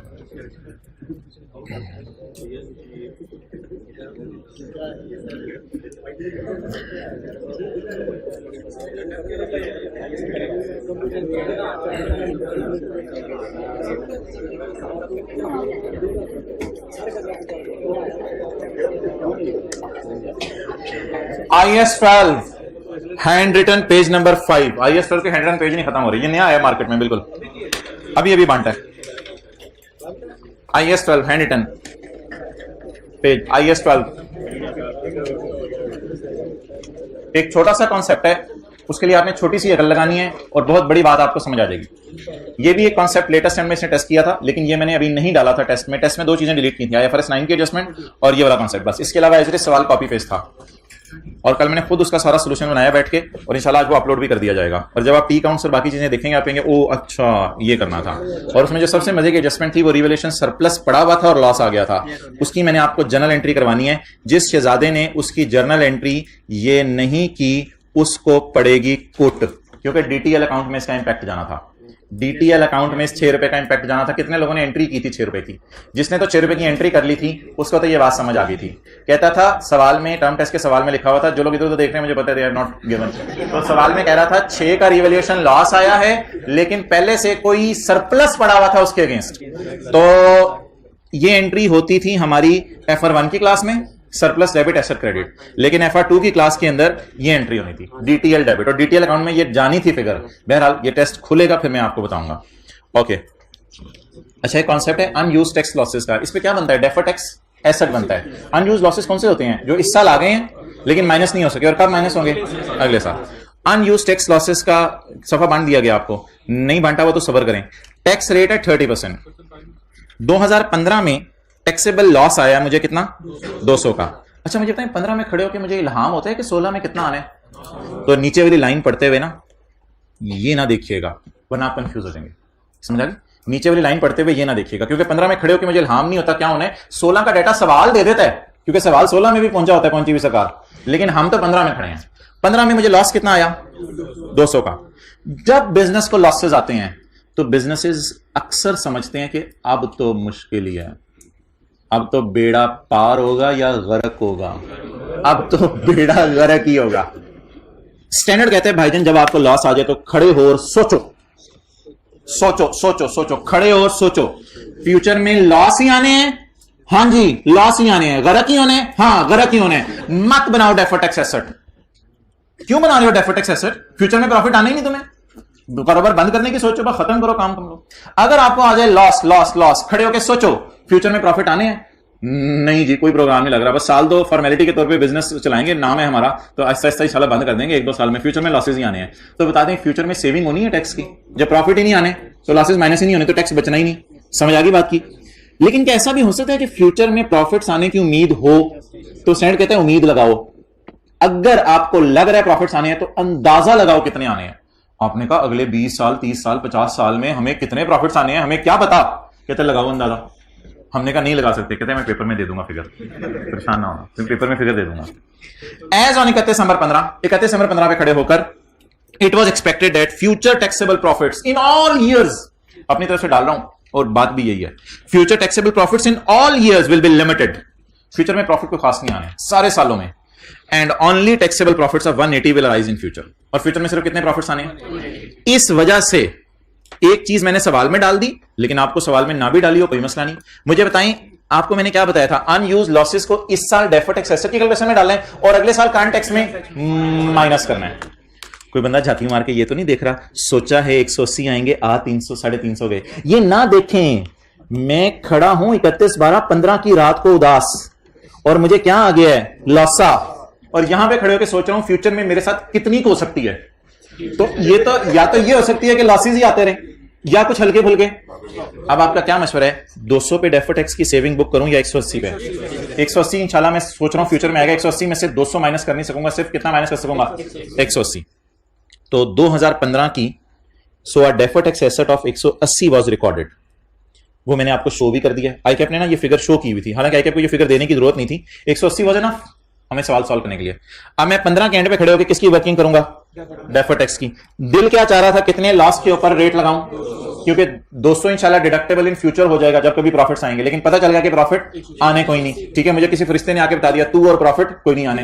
तो अब प्रॉफिट आने कितने हैं, फिलहाल 200 पे डेफर्ड टैक्स एसेट बुक करूं या 180 पे, कितनी सेविंग एक्सपेक्ट करूं, 54 की। डन हो गया। ये DTA/L वाली वर्किंग में चला जाएगा, लेकिन किस साल, 31/12/15 को। अगले साल माशाल्लाह जफियां डाली जा रही हैं, मिठाइयां बांटी जा रही हैं, जबरदस्त।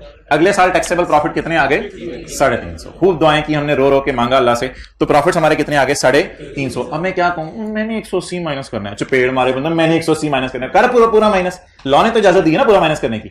अब आप क्या करेंगे अगले साल, सनम करंट टैक्स की वर्किंग करेंगे, पीबीटी से शुरू करेंगे, सब कुछ करते करते टैक्सेबल प्रॉफिट्स पे आ जाएंगे। यही पहुंचते हैं ना टैक्सेबल प्रॉफिट्स पे। मैंने टैक्सेबल प्रॉफिट ही डायरेक्ट दे दिया टाइम सेव करने के लिए।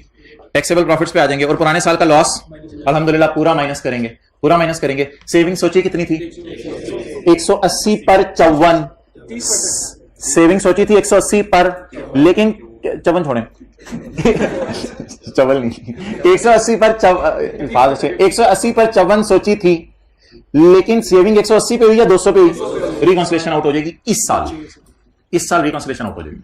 रिकॉन्सिलिएशन किससे आउट होगी, जितनी सेविंग सोची थी और जितनी सेविंग हुई उन दोनों के डिफरेंस से रिकॉन्सिलिएशन आउट होगी। लेकिन इन चक्रों में नहीं पढ़ना, पेपर में आसान सा काम करना है।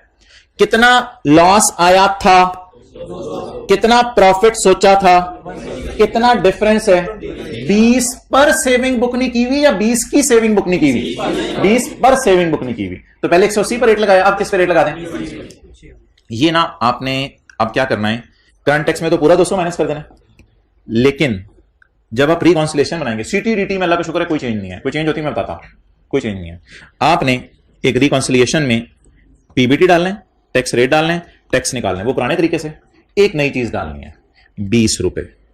क्या डालनी है, प्रीवियसली अनरिकॉग्नाइज्ड DTE। ऐसे को बता सकते हैं प्रीवियसली रिकॉग्नाइज कितना होना चाहिए था, DTA 60 होना चाहिए था, प्रीवियसली रिकॉग्नाइज 60 होना चाहिए था ना, कितना हुआ, कितना अनरिकॉग्नाइज्ड 6। ये 6 अनरिकॉग्नाइज को एसेट बुक कर दें। एसेट बुक करने की एंट्री, एसेट बुक करने की एंट्री, बोले DTA डेबिट और DTE क्रेडिट। अब बताएं ये क्या है, खर्चा है या सेविंग है? भाईजान इधर खर्चे उल्टाना नेगेटिव साइन के साथ या खर्चे उल्टाना पॉजिटिव साइन के साथ, खर्चे बुक करना पॉजिटिव, याद है इधर खर्चे बुक पॉजिटिव साइन के साथ हो रहे होते हैं और खर्चे उलट नेगेटिव साइन के साथ हो रहे होते हैं। बहरहाल इस तफसील में जाने की जरूरत नहीं, हमेशा अनरिकॉग्नाइज को आपने माइनस करना है। किसके अंदर, रिकॉन्सिलिएशन के अंदर। अब सारी बात की जरा समरी बता दें, माइनस क्यों करना है दोबारा सुन लो। कितनी सेविंग पिछले साल बुक कर ली थी, 54। कितनी सेविंग बुक करें, 6।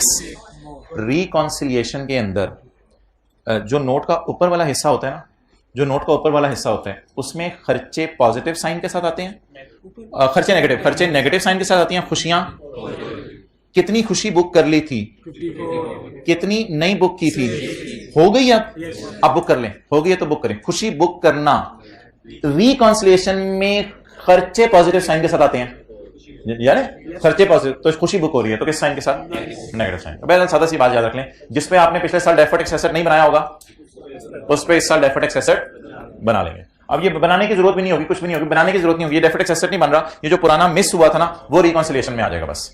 अच्छा, इस साल कैरिंग अमाउंट टैक्स बेस में क्या जाएगा भाईजान, कुछ भी नहीं जाएगा, इस साल लॉस ही नहीं है, तो इस साल कुछ करने की जरूरत नहीं, कैरिंग अमाउंट टैक्स बेस में कुछ नहीं जाएगा, इसलिए मैंने कुछ बनाया भी नहीं, वैसे भी नहीं जाता क्योंकि टैक्सेबल प्रॉफिट से बाजें तो कुछ भी नहीं जाता कैरिंग अमाउंट टैक्स बेस में, पीपी टाइप चीजें जानी होंगी और जानी होंगी।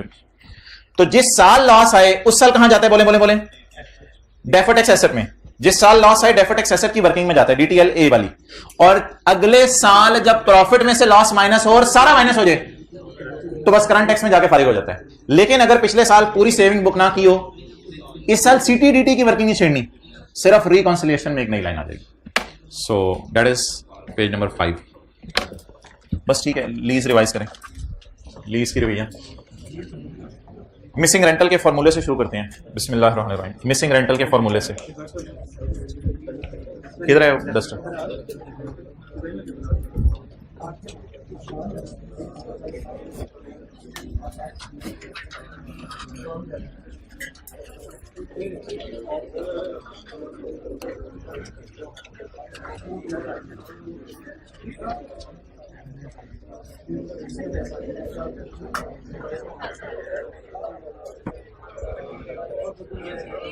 जी सारे घंटे हो जाए।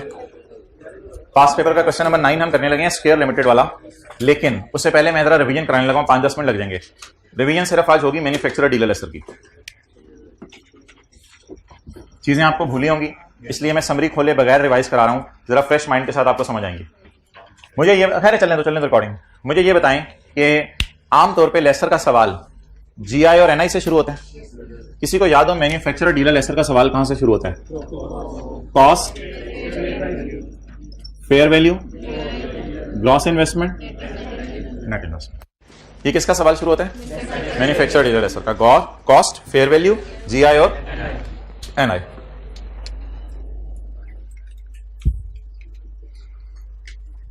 अच्छा, अगली चीजें आपने मुझे बतानी है। इंटरेस्ट रेट, इधर लाओ कैमरा। इंटरेस्ट रेट, मेरी डिस्कशन आज सिर्फ डीलर मैन्युफैक्चरर लेसर तक महदूद है। इंटरेस्ट रेट का कौन सा यूज है? Higher of implicit or market rate. यहां पे मैं इंटरेस्ट रेट कौन सा यूज करूंगा? Higher of implicit or market rate. Done. Missing rentals और missing interest rate, if these are missing in question of lessee और लेसर, किसी भी किस्म का हो सकता है, you will use the formula of lessor. You will use the formula of lessor. The formula of lessor is asset की price जमा लॉयर की फीस जो लेसर अपने लॉयर को पे करे, वो रिकवर कर लेता है लेसी से पीवी ऑफ एलपी और पीवी ऑफ यूजीआरवी के मत में। LP is down payment, rentals and GRV, and UGRV is in itself as UGRV. Done. इसमें एक एहतियात बताई थी मैन्युफैक्चरर डीलर लेसर का फॉर्मूला लगाते हुए, इसमें एक एहतियात बताई थी, क्या? आईडीसी जीरो लेनी है, क्योंकि लेसर आईडीसी को रिकवर नहीं करता, वो सेलिंग एक्सपेंसेस में डाल देते। कितने लोगों को ये बात याद है? तो लेसर आईडीसी को रिकवर नहीं करता, वो कहां डाल देते? सेलिंग एक्सपेंसेस में। अभी ये सारी बातें लिखते हैं। एक बात मैं आपको आज बता रहा हूं, इसमें ये फॉर्मूला जिंदगी में जब कभी लगाना पड़े, ये फॉर्मूला जिंदगी में जब कभी लगाना पड़े, यूज इंप्लिसिट रेट।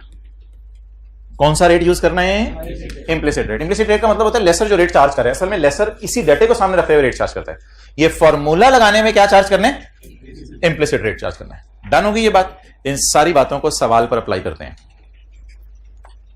अगर सवाल के अंदर वर्किंग मिसिंग है, सॉरी रेंटल मिसिंग है, तो मैं एक वर्किंग डालूंगा जो वर्किंग 1 की भी बाप होगी, वर्किंग 0। ये वर्किंग 0। वर्किंग 0 क्या है? मैं कैलकुलेट करने लगा हूं मिसिंग रेंटल। मिसिंग रेंटल का फॉर्मूला क्या है? मिसिंग रेंटल हमेशा कैलकुलेट होंगे एक फॉर्मूले में डाल के। फॉर्मूले में हमेशा यूज करना है, ये बात मैंने आपको नहीं बताई हुई थी। फॉर्मूले में हमेशा यूज करना है इम्प्लिसिट रेट। फॉर्मूला क्या है? Fair value plus IDC paid by lessor is equal to PV of LP plus PV of UGRP. ये फॉर्मूला है। But in the case of manufacturer and dealer lessor, IDC of lessor हमेशा क्या लेनी है? अगर paper में given भी हो, हाँ उसकी जनरल एंट्री कर दीजिएगा, expense debit cash credit general entry कर दीजिएगा पेपर में गिवन हुई तो, लेकिन यहां कितनी लिखनी है? 0 लिखनी है। ये मैन्युफैक्चरर डीलर लेसर के लिए आपने बात याद रखनी है। ओके, अब मैं सवाल पढ़ने लगा हूं। अब ट्रिकी चीज पता क्या है? ट्रिकी चीज ये है कि सवाल किस डेटे की बुनियाद पर उठेगा और जनरल एंट्रीज किसकी बुनियाद पे होंगी? जनरल एंट्रीज इसकी बुनियाद पे होंगी, वर्किंग 1 की बुनियाद पे। सारी जनरल एंट्रीज आपको पता है वर्किंग 1 की बुनियाद पे करते थे, लेकिन इस डेटे को निकालने के लिए रेंटल मिसिंग है, तो रेंटल मिसिंग इस फॉर्मूले से निकलेंगे, इसलिए मैं इसका नाम वर्किंग 0 रख दिया। रेंटल मिसिंग यहां से निकलेंगे, जब रेंटल निकल आएंगे तो फिर यहां रेंटल यूज होंगे। लेकिन इंटरेस्टिंग बात, मिसिंग रेंटल का फॉर्मूला हमेशा इंप्लिसिट रेट से आपने यूज करना है, और इस बात से मैं अपनी फिर नहीं रहा, इस बात पे मैं कायम हूं। वर्किंग 1 में इंशाल्लाह हायर ऑफ इंप्लिसिट, और असल में ना लेसर जो रेंट लेते हैं ना वो अपने छुपे हुए रेट पे रेंट लेता है, तो वही हमेशा हमने यहां यूज करना है। तो ये बात आपसे रोक के रखी हुई थी। चलें जी, लेट्स स्टार्ट क्वेश्चन। सवाल शुरू करें। पास पेपर क्वेश्चन नंबर 9 है 10 है, स्क्वायर लिमिटेड वाला। अब बता दें जी, इधर देखें, हमने इसमें कोई बात चेंज की? इधर कोई बात मैंने चेंज की? इधर भी मैंने बात चेंज नहीं की, सिर्फ एक लफ्ज ऐड करा दिया। क्या यूज करेंगे इस मिसिंग रेंटल में? कौन सा रेट? Implicit rate.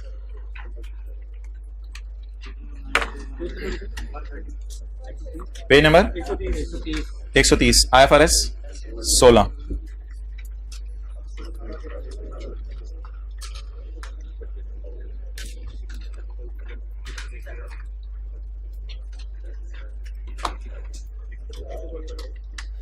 ये लगा शुक्र है हमने वर्किंग 1 शायद पता नहीं इस सवाल की, नहीं इसकी नहीं की थी, ये हमने किसी और की थी, कोई मसला नहीं। खैर है,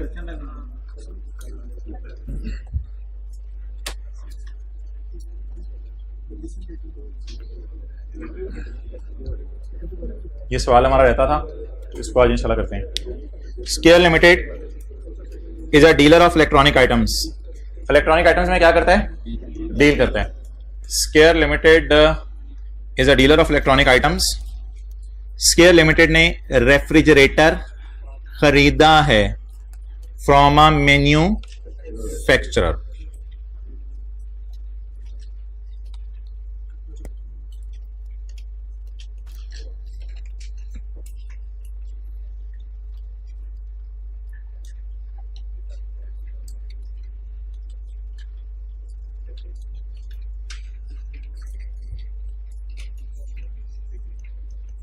स्केयर लिमिटेड खुद कौन है? डीलर।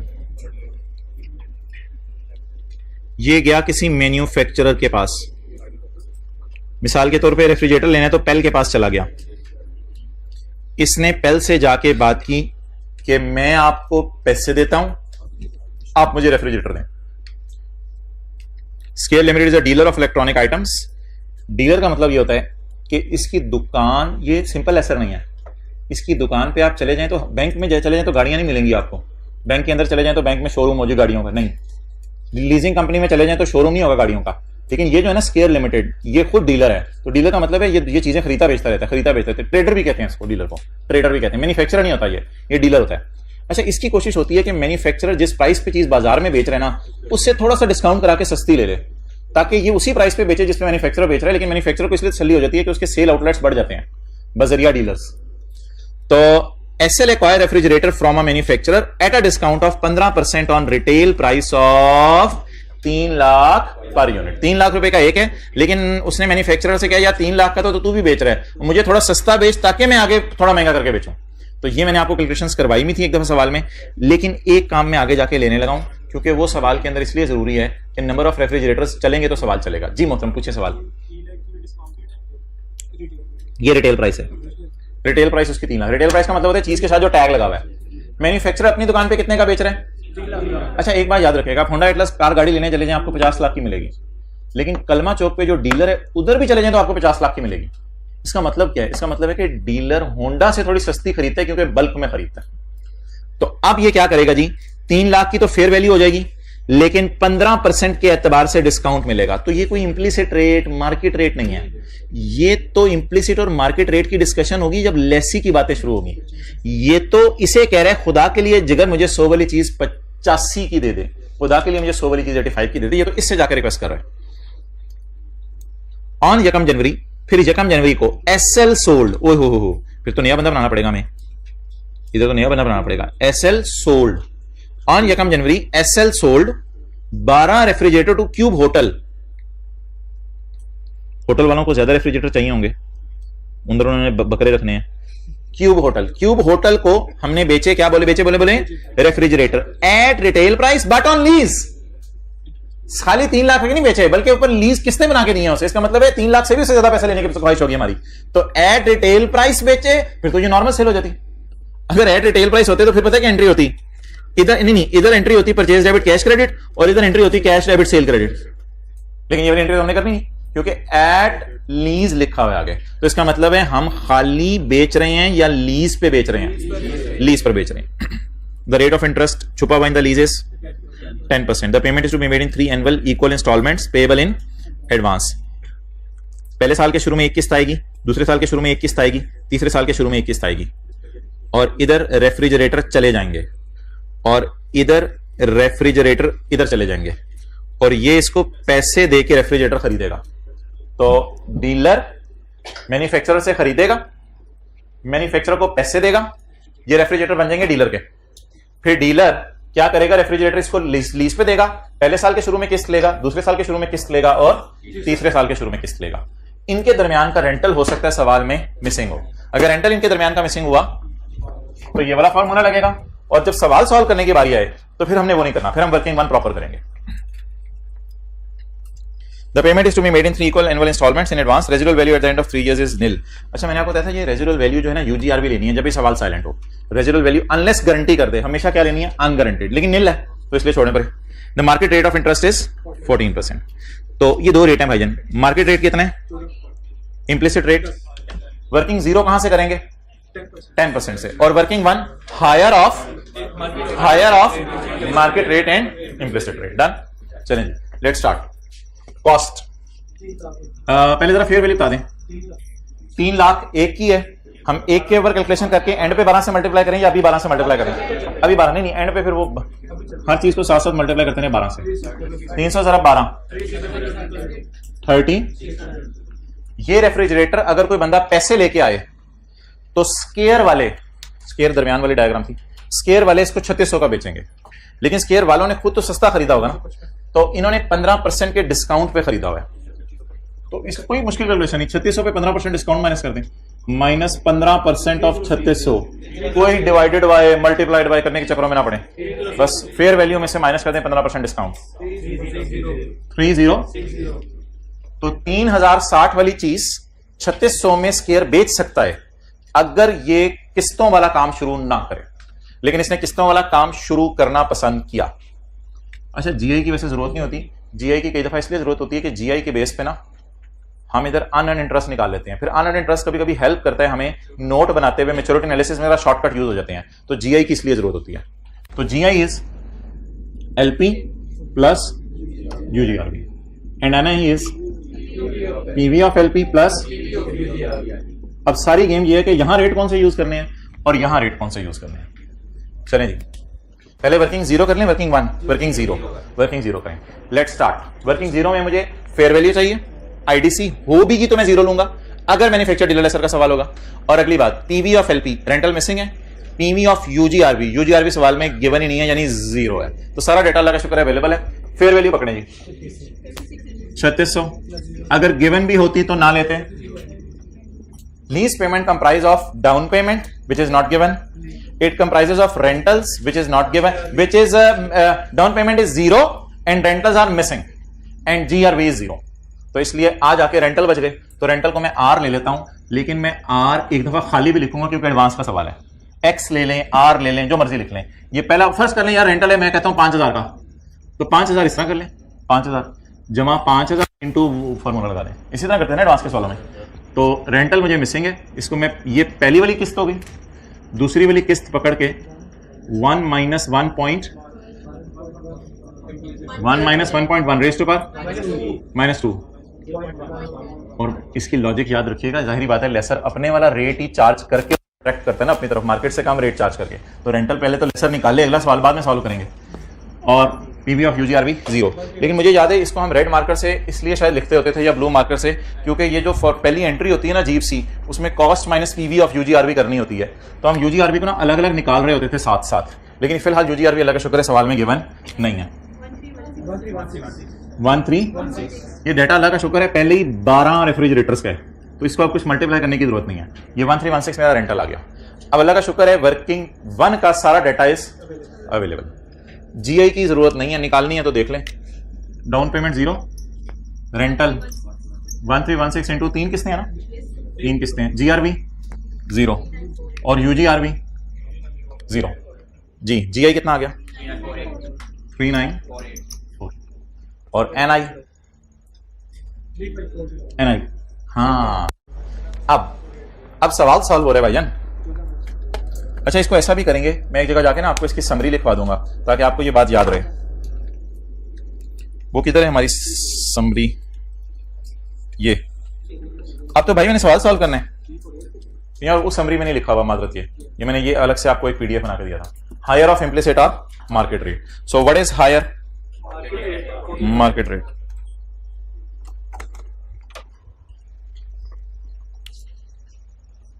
यहां मैं छोटा सा आपके समझने के लिए लिख रहा हूं, हायर ऑफ मार्केट और यहां मैंने बड़ा सा करके आपके लिए लिख दिया था ऑलवेज यूज इम्प्लिसिट रेट। चलें जी, एनआई निकालनी है मैंने, तो 13 प्लस 1316 तो 0 है फारा वो 1316 into 1 minus 1.14 raise to power -2 divided by 0.1 3483। Unearned interest निकालना निकाल लें 465। चलें जी एंट्रीज कर दें पहले साल की, 1 मिनट लगाएं, पहले साल की एंट्रीज कर दें। एंट्री याद है, LR debit, cost of sale debit, inventory credit, sale credit, ये एंट्री होती थी पहली वाली। ये एंट्रीज वर्किंग 0 से करनी है, वर्किंग 1 से करनी है, वर्किंग 1 से। और अमोर्टाइजेशन शेड्यूल कैसे बनाना है बबलू? वर्किंग 1 वाले डेटा से, 0 वाले डेटा से, 1 वाले 14%, 10%, 14%। वर्किंग 1 के ताबे हुआ करेगा अमोर्टाइजेशन शेड्यूल, उसी के रिदम पे चलेगा। Working number 2, date, installment, principal, balancing. यकम जनवरी 18, एनआई 3483। यकम जनवरी 18, इंस्टॉलमेंट 1316, इंटरेस्ट 48। भाई किसी ने इंटरेस्ट तो नहीं निकाला?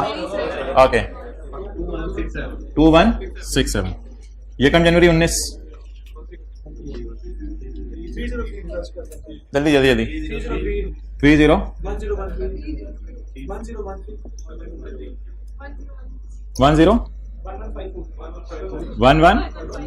वो यार असल में ना खुशी हो रही है कि ये तो हमें बनाना आता है, उस खुशी में नहीं बनाया जा रहा। और 303 जो एंट्रीज मांगी है पहले साल की, अब दीवानों की तरह बनाते हैं जितने मर्जी साल की। यकम जनवरी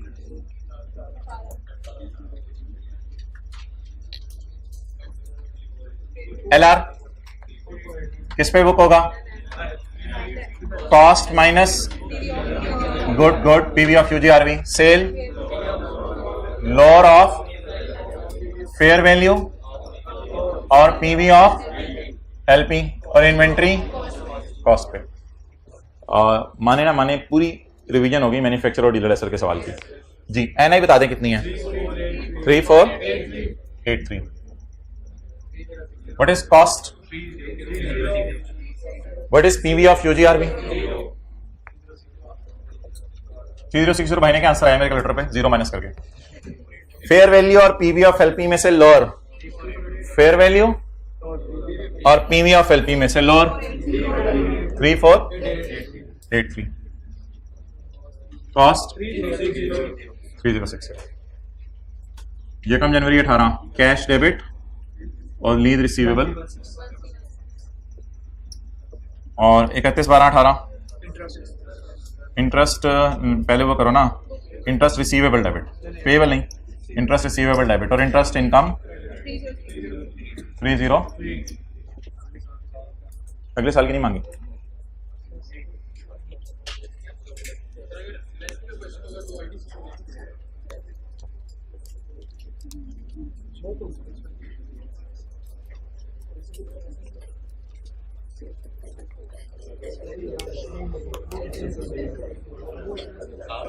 अच्छा, एक सवाल आया है, उसको जरा सुन लें। किताबें नहीं बंद करनी, किताबें नहीं बंद करनी। एक सवाल आया, उसको सुन लें। सवाल ये है कि भाई कह रहे हैं कि ये लेसी का सवाल हो या सिंपल लेसर का। मैंने अपनी तरफ से इसके सवाल में कुछ करारा पंडाल है। लेसी का सवाल हो या सिंपल लेसर का, ये तो मैन्युफैक्चर डीलर लेसर है ना। लेसी का सवाल हो या सिंपल लेसर का सवाल हो, दोनों सूरतों में फॉर्मूला 100% ये है और आईडीसी ऑफ लेसर ही लेनी है। हमेशा लेसर का फॉर्मूला यूज करना है आपने, और फिर आईडीसी गिवन होगी तो लेनी है, फिर जीरो नहीं लेनी। चाहे लेसी का सवाल हो चाहे लेसर का सवाल हो, जिस मर्जी का सवाल हो, फॉर्मूला यही रहने, रेट भी हमेशा इंप्लिसिट रहने। एक छोटी सी एक्सेप्शन है इसकी। अब मैं अगर एक पूरी बात करूं ना, पूरी लीज में जब भी रेंटल या इंटरेस्ट मिसिंग है, लेसर का फॉर्मूला यूज करना है। चाहे लेसी का सवाल हो चाहे लेसर का। फॉर्मूला किसका? लेसर का। अगली बात, हमेशा आईडीसी ऑफ लेसर लेनी है पूरी लीज में जब भी रेंटल मिसिंग हो, सिवाय मैन्युफैक्चर डीलर लेसर के। उसमें आईडीसी ऑफ लेसर कितनी ले लेनी है? अगर गिवन भी हो तो 0, और अगर गिवन होती तो selling expense debit cash credit entry में डाल देते।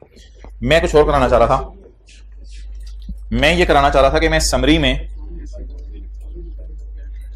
आपको बताना चाह रहा था कि समरी किस पेज पे है मैन्युफैक्चर डीलर लेसर की? 60। भाईजान कल नई किताबें लेके आइएगा, पेज नंबर 60।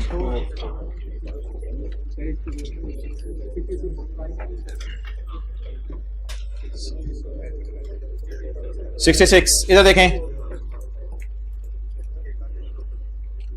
अगर मैं पेज 66 के टॉप पर ये 2-3 चीजें लिख दूं तो फिर आप अपने साथ वाले को दुआएं देंगे। वर्किंग 1, इससे ऊपर वर्किंग 0। अगर मिसिंग रेंटल हो या इंटरेस्ट हो तो आपने फॉर्मूला लेसर का यूज करना है वर्किंग 0 में, यूजिंग इम्प्लिसिट रेट।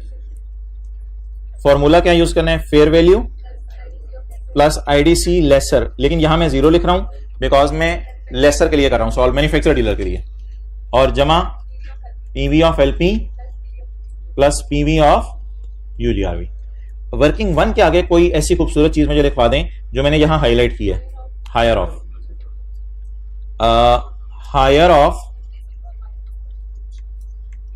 इम्प्लिसिट और मार्केट रेट। इम्प्लिसिट और मार्केट रेट क्या चीज?